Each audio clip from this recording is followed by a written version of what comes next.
रंजन की तरफ से। राजीव रंजन, एक थोड़ा सा एड ऑन कर दूं प्लीज, उसके बाद आप इस पूरे मसले पर बोलिएगा। मैं कुछ पढ़ने की कोशिश कर रहा था, मुझे सोर्स मिला है कॉन्स्टिट्यूएंट असेंबली डिबेट का 25 नवंबर 1949 का।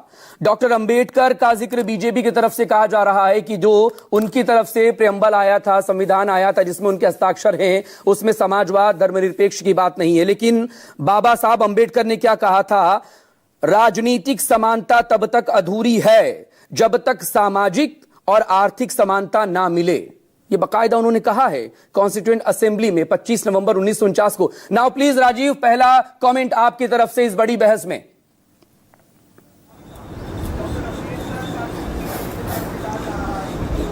देखिए मकसूद, संविधान सभा का जो जिक्र आपने किया तो उसमें संविधान के कई आर्टिकल ऐसे हैं जिसमें समाजवाद या सेकुलरिज्म का बोध आता है, और इसलिए संविधान सभा ने जो प्रस्तावना के समय इन शब्दों पर बहुत बहस करने के बाद परहेज रखा और उसे शामिल नहीं किया।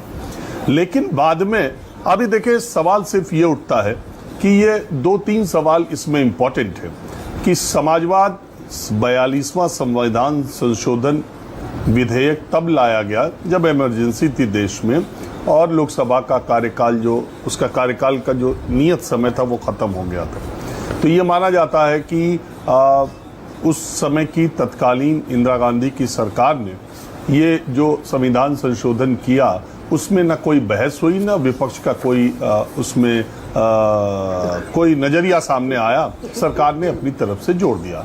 देखिए 42वें संविधान संशोधन बहुत लंबा चौड़ा संविधान संशोधन है, लेकिन ज्यादा चर्चा सेकुलरिज्म और सोशलिस्ट शब्द जोड़े जाने को है, जबकि 42वें संविधान संशोधन से ही राष्ट्र की एकता, पहले था अखंडता, उसको इंटीग्रिटी, ये शब्द भी 42वें संविधान, लेकिन उसकी चर्चा नहीं होती। अब ये जोड़े क्यों गए थे?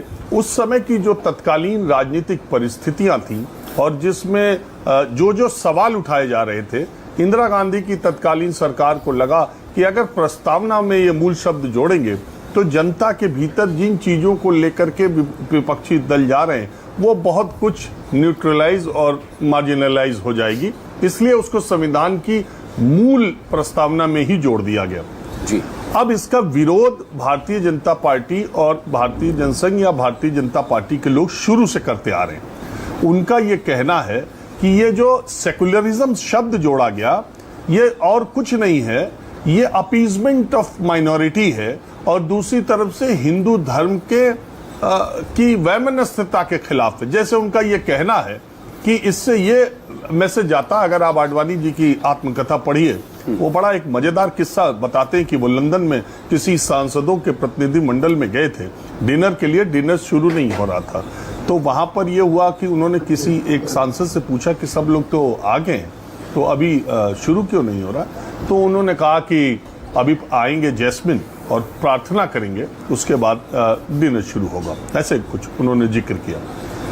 बगल में मार्क्सवादी कम्युनिस्ट पार्टी के नेता बैठे थे। आडवाणी जी ने कहा कि अगर यही भारत में हो तब तो आपका सेकुलरिज्म आड़े आ जाएगा। तो भारतीय जनता पार्टी के लोग शुरू से ये कहते थे कि अगर कोई मुख्यमंत्री, कोई प्रधानमंत्री या कोई सार्वजनिक पद पर बैठा व्यक्ति नारियल फोड़कर या दीप प्रज्वलित कर कोई कार्यक्रम शुरू करे तो उसे ऐसा क्यों माना जाना चाहिए कि ये सेकुलरिज्म के खिलाफ है। और भारतीय जनता पार्टी का हमेशा से ये मानना है कि सेकुलरिज्म के नाम पर अपीजमेंट होती है और हिंदू धर्म के देवी देवताओं, मान्यताओं के बारे में कुछ भी कहे जाने की छूट इसी सेकुलर शब्द की वजह से मिलती है। ये उनका मानना है।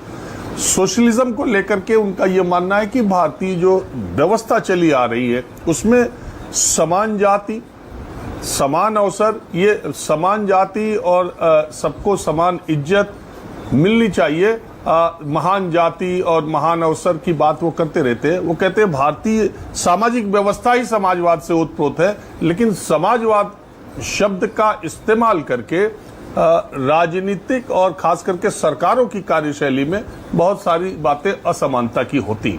ये उनका पक्ष हमेशा से रहा है और ये कोई नई बात नहीं है। लेकिन सवाल ये है कि होसबोले जी ने ऐसे वक्त में ये डिबेट शुरू की है जब बिहार का चुनाव है, और आपको याद होगा मकसूद, अगर नहीं याद हो 2015 के बिहार के विधानसभा चुनाव से पहले मोहन भागवत जी ने संविधान की समीक्षा की बाट कह दी थी, जो हमेशा वो कहते रहते हैं कि समीक्षा होनी चाहिए, और संविधान में भी इस बात का प्रावधान है कि समीक्षा की जा सकती है। आर्टिकल 368 इसी बात के लिए है कि जब चाहे भारत की संसद ये चेंज कर सकती है, भारत के संविधान में संशोधन कर सकती है, संविधान ने उनको व्यवस्था दी है। इंटरेस्टिंग बात यह है मकसूद, ये जो होसबोले जी ने कहा है वो आज के वर्तमान जो सांसदों की संख्या या संसद की जो स्थिति है उसमें भारतीय जनता पार्टी कदापि ये संशोधन नहीं कर पाएगी।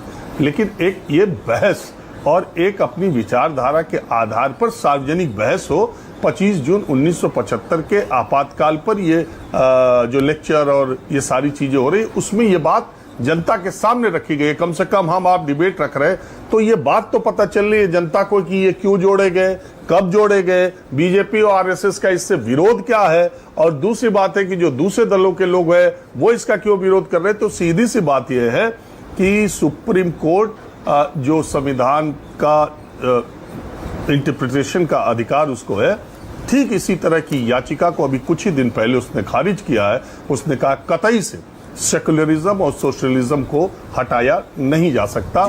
44 साल के बाद ये चैलेंज हुआ था और सुप्रीम कोर्ट ने उसे खारिज कर दिया। तो जानकारी के तौर पर यह है, लेकिन इससे बिहार का चुनाव किस मोड़ पे जाएगा ये देखना बहुत दिलचस्प होगा।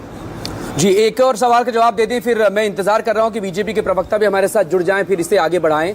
आप 2015 का जिक्र कर रहे हैं, लेकिन 2015 के बाद से अलग अलग वक्त पर जो सरकार, क्योंकि 2014 से तो केंद्र में बीजेपी की सरकार है और बंपर मेजॉरिटी 2019 में एक बार मिली थी उन्हें। इस बार भले ही उन्होंने 24 में 400 पार का नारा दिया था और 240 पर वो रुक गए, लेकिन इस बीच जो पिछले 10 सालों में 15 से लेकर 25 के बीच में अलग अलग वक्त पर बयान आए, चाहे वो अनंत हेगड़े के बयान हो या किसी और मंत्री के या उनके सांसद के बयान हो जो कि बीजेपी की तरफ से किसी पद पर रहे हों, चाहे वो सांसद हो या मंत्री रहे हों, वो फिर क्यों संविधान बदलने की बात कहते आए हैं, और क्या ये एक बड़ा बूस्ट है और बड़ा सवाल है उसको लेकर प्लीज इस पर एक रिएक्शन दे दे। जो विपक्ष कह रहा है कि दरअसल इनकी जो मंशा है और उद्देश्य है वो संविधान को बदलना है और वो हम ऐसा होने नहीं देंगे।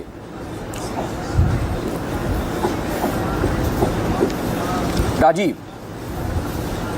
देखिए ऐसा मैं हमेशा मकसूद एक बात कहता हूं कि संविधान आप किस जगह पैदा हुए इससे बड़ा फर्क पड़ता है।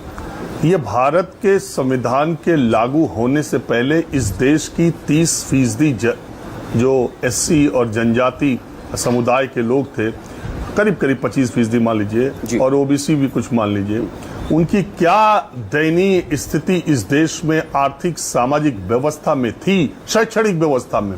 ये सिर्फ उसी जगह पैदा हुए लोग उस दर्द को समझ सकते हैं।